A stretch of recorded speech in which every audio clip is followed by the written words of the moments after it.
समय में एक भी कांग्रेस को वोट नहीं देगा, विपक्ष खत्म हो जाएगा और गहलोत को हटा करके सचिन पायलट को मुख्यमंत्री बनाया जाए। यूनिवर्सल अंकल में आज फिर से आपका स्वागत है। आज बताएंगे कि अशोक गहलोत के ज़्यादा नज़दीक रहने वाले सुखविंदर सिंह रंधावा जो राजस्थान के कांग्रेस प्रभारी है, वो किस तरह सचिन के कौन से डायलॉग से बैकफुट पे आए हैं। आपने यदि चैनल को सब्सक्राइब नहीं किया तो तुरंत कर ले, बेल आइकॉन का बटन ज़रूर दबा दें।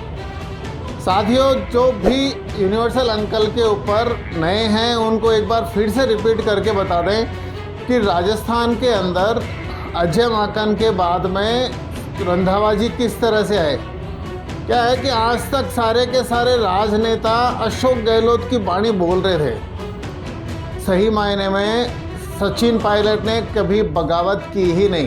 नकारा कहा, निकम्मा कहा, गद्दार कहा और आरोप लगाए। मैं समझता हूँ कि इस प्रकार के बिल्कुल झूठे और बेबुनियाद आरोप लगाने की आज ज़रूरत नहीं है। अब इसके पीछे का क्या राज है वो आपको थोड़ी सी पृष्ठभूमि बताएं।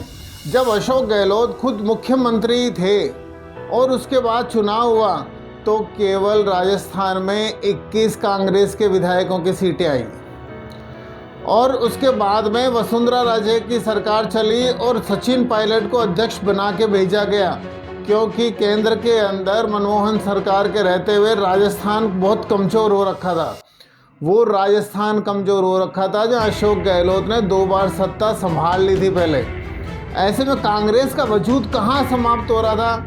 सचिन पायलट के आने के बाद में सचिन ने पूरे राजस्थान के अंदर सभाएं की, मीटिंग की, संगठन का विस्तार किया, गांव पंचायतों तक संगठन का निर्माण किया। तब जाके चुनाव में 99 सीटें आई और 99 सीट आते ही अशोक गहलोत दावेदार बन के आ चुके थे कि वह मुख्यमंत्री मैं बनूंगा, जबकि पूरा देश, जनता, सर्व समाज के लोग, यहाँ तक कि दिल्ली भी चाहती थी कि क्योंकि प्रदेश अध्यक्ष सचिन पायलट ने इतनी सीटें जितवाई इसलिए वही मुख्यमंत्री बने।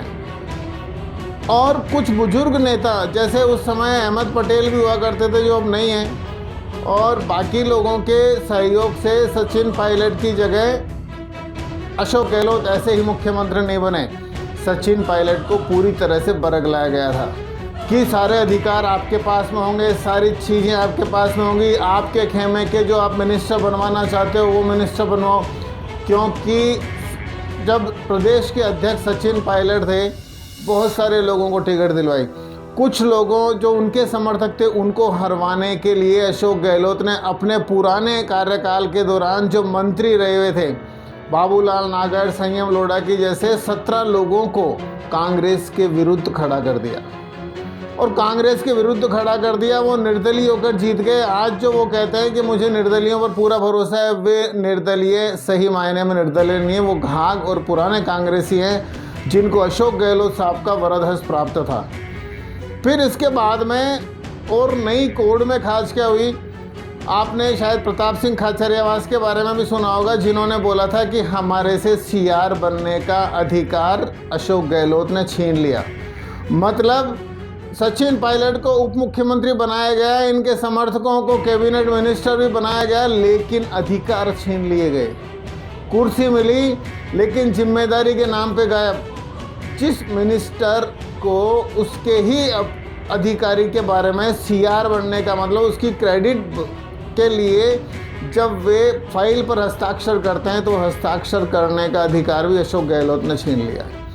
मतलब पूरे के पूरे मिनिस्टरों की, सचिन पायलट की भी, प्रताप सिंह खाचरियावास की भी, बाकी भी जो मिनिस्टर थे, दीपेंद्र सिंह जी जितने भी थे, इनके सारे आरएएस अधिकारी हों या आईएएस अधिकारी हों, वे अच्छे हैं या बुरे हैं यह बताने का अधिकार इन मिनिस्टरों के पास नहीं था। अब ऐसे में अधिकारी काम करने से इनकार करते थे। हर अधिकारी, चाहे वो सचिन पायलट का नीचे पीए हो या फिर प्रताप सिंह खाचरियावास का दूसरे मंत्रियों के, वो सारे के सारे हाथ पैर दबाने का काम या मतलब वरद हस्त रहने का काम अशोक गहलोत के साथ करते थे। अब जब अधिकार नहीं है तो जनता से किए हुए वादे कैसे पूरे करेंगे। अगर कोई भी चीज़ लागू करनी है तो वो कैसे करेंगे। अधिकारी बीच में अड़चन पहुंचा रहे थे। सचिन पायलट ने कई बार स्पष्ट तौर से कैबिनेट की मीटिंग में भी, कई मंचों पर भी यह संकेत दे दिया कि इस तरह से सरकार नहीं चलने वाली। और अशोक गहलोत ने इतना मजबूर कर दिया कि 1-1.5 साल के अंदर ही 2020 में सचिन पायलट को अपने सारे समर्थक, विधायक और मंत्रियों के साथ में जाके मानेसर बैठना पड़ा, ताकि केंद्र को समझा सके, आलाकमान को समझा सके कि आपने उप मुख्यमंत्री बनवाया है, प्रदेश का अध्यक्ष भी हूँ, लेकिन अशोक गहलोत मुख्यमंत्री रहते हुए सारी फाइलें अपने पास मंगवा रहे हैं, CR भरने का काम अपने पास रख रखा है। लेकिन इसमें भी बहुत बड़ी चाल हुई, मतलब नाराजगी जैसे ही जताने के लिए हरियाणा के मानेसर में बैठे अशोक गहलोत साहब ने सारी मीडिया के अंदर प्रचारित कर दिया कि मेरी सरकार गिराने वाले हैं। हॉर्स ट्रेडिंग चालू हो गई है, 10-10 करोड़ रुपए विधायकों को दिए जा रहे हैं, अभी तक सबूत नहीं है। हालांकि गहलोत साहब अभी भी स्वीकार करते हैं कि मेरे पास सबूत है, लेकिन वो सबूत है कहाँ, या सरकार जाने के बाद में पब्लिक को दिखाएंगे, या SOG के अंदर जो रिपोर्ट है दर्ज है, क्या वहाँ पर इसके इंदराज हैं, क्योंकि सूचना के अधिकार से तो निकल नहीं सकता। तो जब कोई भी झूठ, अगर आप लोग गांव में रहते हैं या आप लोग किसी भी शहर में रहते हैं, गांव में रहते हुए किसी भी एक शरीफ अध्यापक के खिलाफ गलत बोलना चालू कर दें कि मास्टर जी खराब है, मास्टर जी पढ़ाते नहीं है, मास्टर जी ने उस बच्ची को छेड़ दिया, मास्टर जी ने वो कर दिया, अगर आप 8, 10, 20 बार बोल देंगे तो लोगों को समझने लगेगा कि यार मास्टर में कुछ गड़बड़ तो है। और ऐसा का ऐसा सचिन पायलट के साथ में हुआ, जब अशोक गहलोत ने लगातार कहा कि मेरी सरकार गिराने के लिए मानेसर में बैठे थे, मीडिया वो चीज़ छापने लग गया, मीडिया वो चीज़ दिखाने लग गया। ऑपरेशन लोटस राजस्थान के अंदर एक्टिव, सचिन पायलट सिंधिया के नज़दीक पहुंचे, सचिन पायलट अमित शाह के पास जाएंगे, जबकि ऐसा कुछ था ही नहीं। मैं समझता हूँ कि इस प्रकार के बिल्कुल झूठे और बेबुनियाद आरोप लगाने की आज ज़रूरत नहीं है। तब भी नहीं था, आज भी नहीं है, पहले भी नहीं था। और ऐसे में जब सारा का सारा आवाम के अंदर ये बात फैल गई, तो निश्चित रूप से सचिन पायलट की इमेज बाकी के लोगों में तो चढ़ती रही। जो दूसरे लोग, जो राजनीतिक लोग हैं, वहाँ तो सचिन पायलट लीडर से और बड़े लीडर बनते गए, लेकिन जो राजस्थान के कांग्रेसी हैं, जो अशोक गहलोत के समर्थक हैं, उन लोगों ने इसको हाथों हाथ लिया और हर कार्यकर्ता बोलने लग गया सचिन पायलट ने बगावत कर दी, उसको उसकी सज़ा मिलनी चाहिए। अरे कहाँ बगावत की?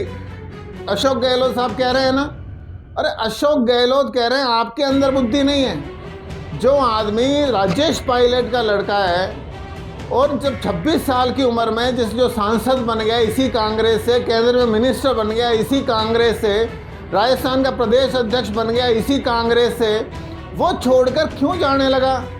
लेकिन अशोक गहलोत ने ये प्रचारित क्यों किया? क्योंकि सीधा सीधा तय था कि राजस्थान के अंदर एक कद्दावर और मजबूत नेता धीरे धीरे ऊपर जा रहा था, और ये नेता अगर ऊपर चढ़ता है तो अशोक गहलोत साहब की इमेज कम नहीं होती है, लेकिन उनके सामने एक मजबूत कांग्रेस नेता खड़ा हो जाता है। उसको कैसे गिराया जाए? वो कौन सा अवसर आए कि है ना अशोक गहलोत साहब सचिन पायलट को बैकफुट पर लेकर आ जाए?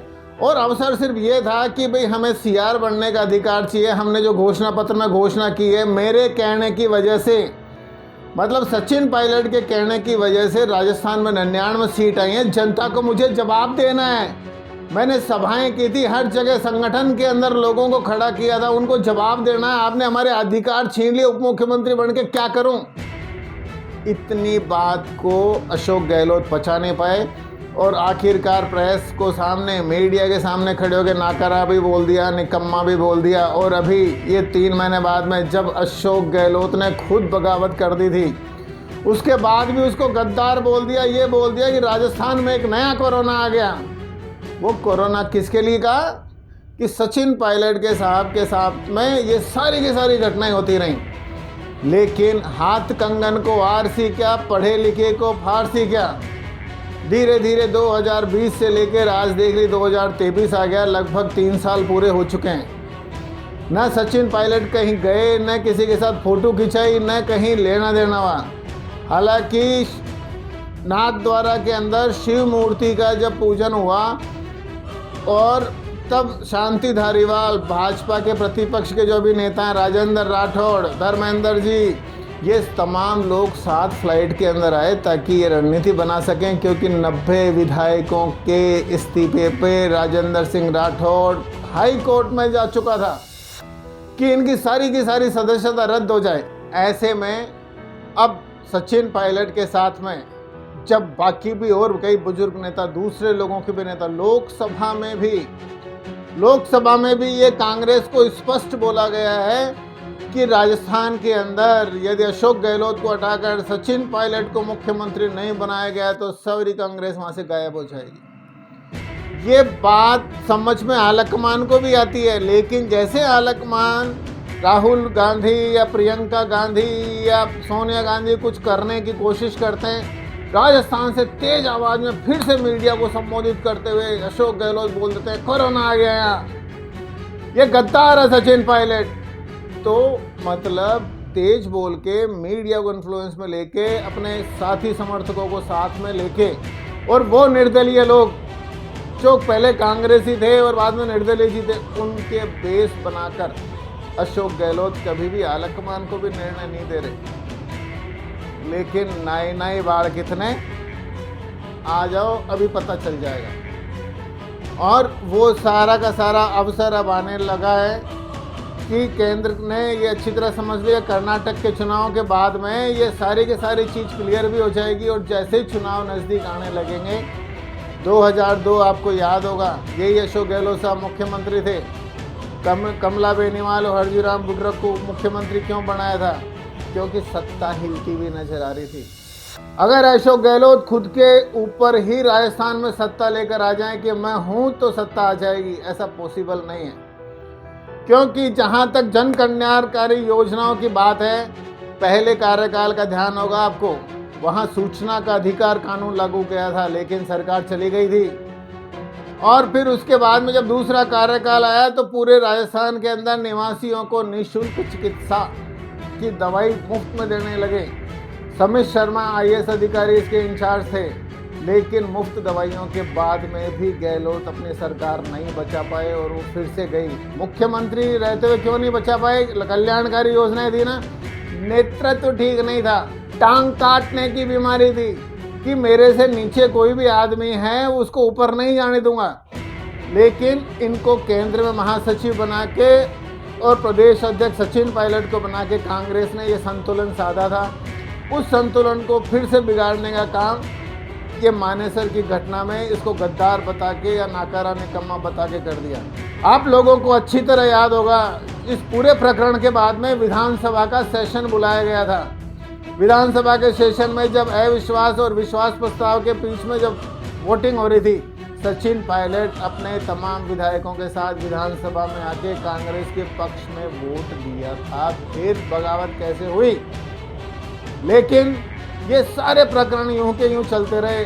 सचिन पायलट साहब ने तय किया है अब कि अब मुझे किसी की बुराई करने की आवश्यकता नहीं है, क्योंकि मैं एक अच्छे खानदान से आता हूँ। मुझे गालियाँ देना नहीं आता, मुझे छोटे बोल बोलना नहीं आता, मुझे सिर्फ बड़ी लाइन खींचनी आती है।